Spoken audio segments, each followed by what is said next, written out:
साहेब, मला माफ करा. आमच्या घरातल्या काही गैरसमजांमुळे तुम्हाला त्रास सहन करावा लागला, पण ते गैरसमज आता दूर झालेत. सो तुम्ही येऊ शकता. काही गरज पडली तर आम्ही तुम्हाला फोन करू. ठीक आहे.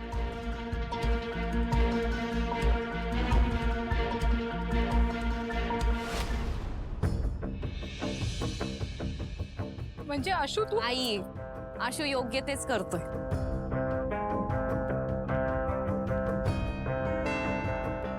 कारण अगं शिवाच त्याच्यासाठी योग्य आहे.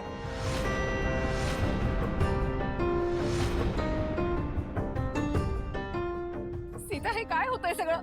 काय झालंय आशूचं? गुरुजी, लग्न लावताय ना? हो.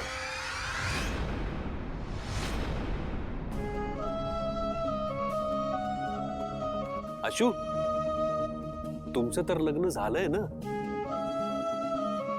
भाऊ, आमचं लग्न झालं होतं, पण ते खूप मोठं कॉम्प्रोमाइज होतं. तडजोड होती, पण आता तसं नाहीये. मला लक्षात आलं की माझं शिवावरच प्रेम आहे आणि तीच माझ्यासाठी योग्य जोडीदार आहे. आणि मी माझ्या इच्छेने तिच्याशी लग्न करायला आता तयार आहे. So yes, I am happy भाऊ.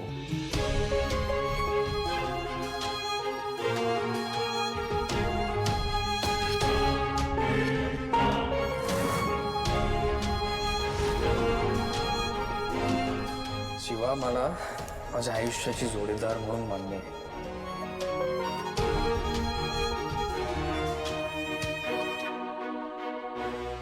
गुरुजी, चला करा सुरू. मुहूर्त टळेल नाही तर.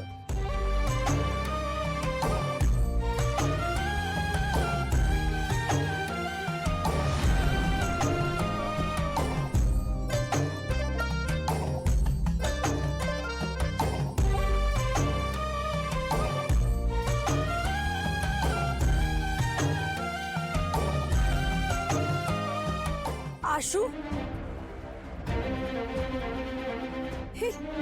आई, मी हे का करतोय, कशाला करतोय हे सगळं सांगतो, फक्त मुहूर्त झाल्यानंतर. आता मुहूर्त टळून जाईल, आधी लग्न लाव, मग सांगतो.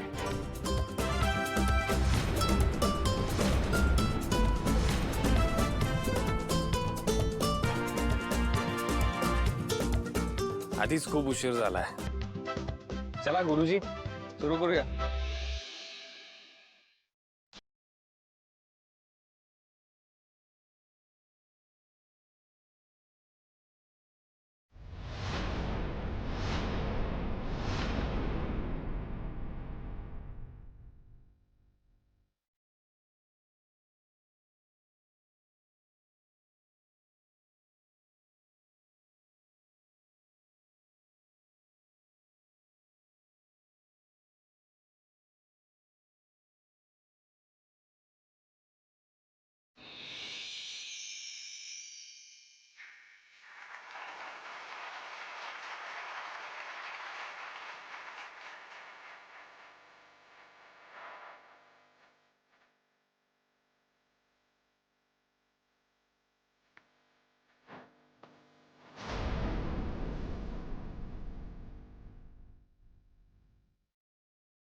शिवा, तुझ्याबरोबर ही 7 पावलं चालवून 7 जन्माची साथ देण्याचं वचन मी तुला देतो.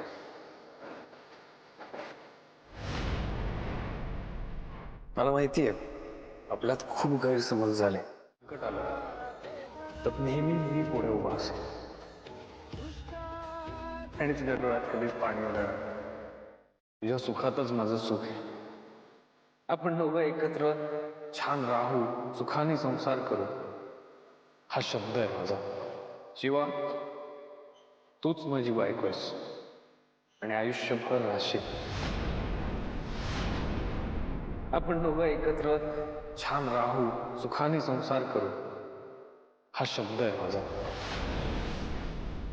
आणि बाई, मी दिलेला शब्द मोडणार नाही, ठेवलेला भरोसा तोडणार नाही आणि धरलेला हात तोडणार नाही.